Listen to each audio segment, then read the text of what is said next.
দ্বিতীয় পর্বে প্রথম উত্তর দেওয়ার সুযোগ পাবে গাংচিল, 10ম শ্রেণী। প্রথম প্রশ্ন, চারিধারে তার ঘনায় আসিছে মরণ অন্ধকার। এখানে মরণকে অন্ধকারের সাথে তুলনা করা হয়েছে কেন? চারিদিকে ঘনিয়ে এসেছে তার মরার অন্ধকার, এখানে মরণকে অন্ধকারের সাথে তুলনা করা হয়েছে কারণ তার চিকিৎসার কোনো উপায় খুঁজে পাওয়া যাচ্ছিল না, তার কিছুতেই রোগ মুক্তি হচ্ছিল না। এখানে মরণকে অন্ধকারের সঙ্গে তুলনা করা হয়েছে কারণ হুমায়ুনের জীবন মৃত্যুর সঙ্গে লড়ছিল, জীবন মৃত্যুর সঙ্গে জীবন মৃত্যুর সঙ্গে লড়ছিল। তার হচ্ছে যে কোনো চিকিৎসাতে তার রোগ মুক্ত করা যাচ্ছিল না, এজন্য তার হচ্ছে যে রাতের অন্ধকার সাথে তার রোগ মুক্তিকে বলা হয়েছে। এখানে মরণকে অন্ধকারের সাথে তুলনা করা হয়েছে কারণ তার রোগ মুক্তির কোনো উপায় খুঁজে পাওয়া যাচ্ছিল না। সম্রাট বাবর, এটা তোমরা কমেন্ট করো। সম্রাট বাবরের সন্তান হুমায়ুন অনেক কঠিন রোগ ব্যাধিতে আক্রান্ত ছিল। সে অনেক হেকিম দরবেশকে নিয়ে এসে তার চিকিৎসার কাজ করাচ্ছিল, কিন্তু কোনো কিছুতেই তার রোগ মুক্তি হচ্ছিল না। এই কারণ তার রোগ মুক্তির কোনো উপায় খুঁজে না পারায় তার মরণ অনেক নিকটে চলে আসছিল। এই কারণেই তার মরণকে অন্ধকারের সাথে তুলনা করা হয়েছে। মরণ ব্যাপারটাই নেগেটিভ, না বোধক। মরণ তো মানুষের জীবনে অন্ধকারই নেমে আনে, ঠিক না? আসলে মরণ তো হুমায়ুনের জন্য এখানে শুধু না, মরণ ব্যাপারটাই হচ্ছে না বোধক, এবং মরণ ব্যাপারটাই মানুষের জীবনে অন্ধকারের সঙ্গে তুলনা করা হয়। তোমাদের জন্য নির্ধারিত প্রশ্ন, দোয়েল, বাবর কাকে কি বিষয়ে ফাঁকি দিতে নিষেধ করেছে? এখানে বাবর ভিষকবিন্দুদেরকে হুমায়ুনের রোগ সম্পর্কে ফাঁকি দিতে বারণ করেছে, কেননা তার রোগের লক্ষণ থেকে বাবরের মনে হয়েছিল যে তার ছেলে বাঁচবে না, কিন্তু ভিষকবিন্দু তার নিকট এসব কিছু প্রকাশ করেনি।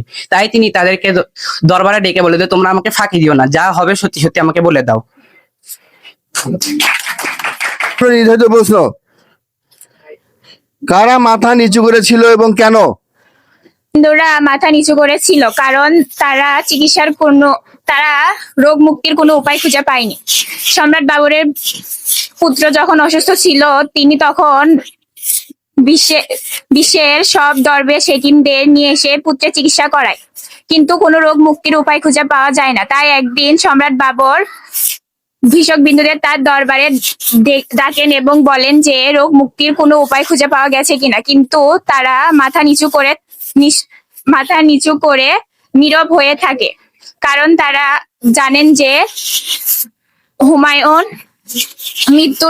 হুমায়ুনের জীবন মৃত্যুর নিকটে চলে গিয়েছে। দোয়েল দলের জন্য নির্ধারিত প্রশ্ন, এবার কিন্তু একটু প্রশ্নটা ভাবে চিন্তে দিতে হবে। আকাশে বাতাসে ধ্বনিতেছে যেন গোপন কি কানাকানি। আকাশে বাতাসে ধ্বনিতেছে যেন গোপন কি কানাকানি। কিসের কানাকানি? এখানে কানাকানি বলতে বোঝানো হয়েছে বাবরের প্রার্থনা এবং হুমায়ুনের জীবনের কথা। তার এই আকাশে বাতাসে এই কানাকানি হচ্ছে যে আসলে কি বাবরের প্রার্থনা কবুল হবে, আসলে কি হুমায়ুনের জীবন রক্ষা পাবে, এই আকাশে বাতাসে সেই কানাকানিটাই হচ্ছে। এখানে কানাকানি বলতে সম্রাট বাবরের প্রার্থনা কবুল হওয়ার কথা বলা হয়েছে।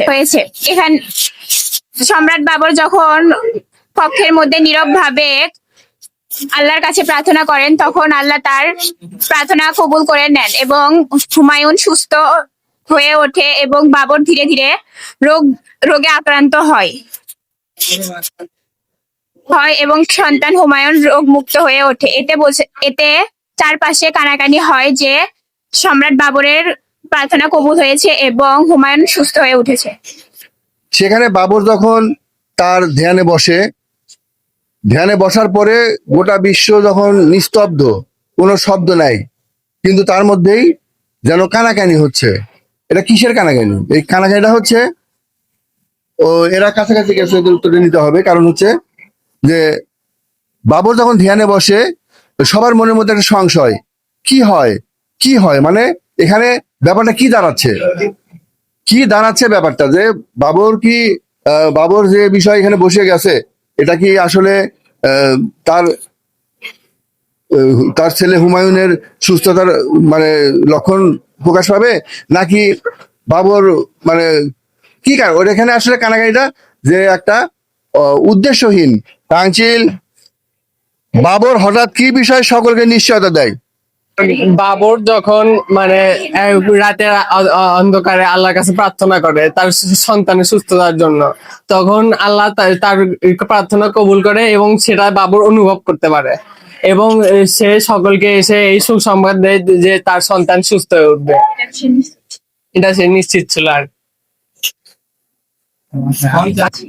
তোমাদের জন্য নির্ধারিত প্রশ্ন, বাবর মরে গিয়ে অমর হয়েছে কথাটি বুঝিয়ে দাও।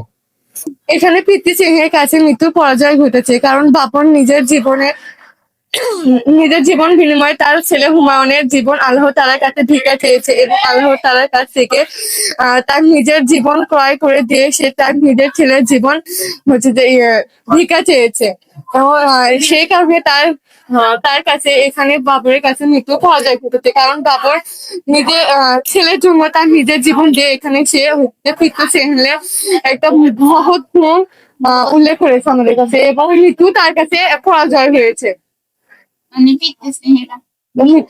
সম্রাট বাবরের সন্তান হুমায়ুন অসুস্থ ছিলেন। তিনি চিকিৎসার জন্য অনেক কৃষকবিন্দুকে নিয়ে আসেন। তারা কোনো চিকিৎসার উপায় খুঁজে পায় না। একদিন এক দরবেশ হুমায়ুনকে বলেন যে তোমার সবচেয়ে মূল্যবান সম্পদ যদি তুমি আল্লাহর পথে কুরবানি করো তাহলে হুমায়ুন সুস্থ হয়ে উঠতে পারে। এই কথা শুনে সম্রাট বাবর ভাবেন যে আমার প্রাণের চেয়ে মূল্যবান সম্পদ আর কিছুই নেই। তাই তিনি আল্লাহর দরবারে নিজের জীবন বিনিময় করতে চান। তিনি প্রার্থনা করেন যে নিজের জীবনের বিনিময়ে পুত্রের জীবন ফিরে পেতে।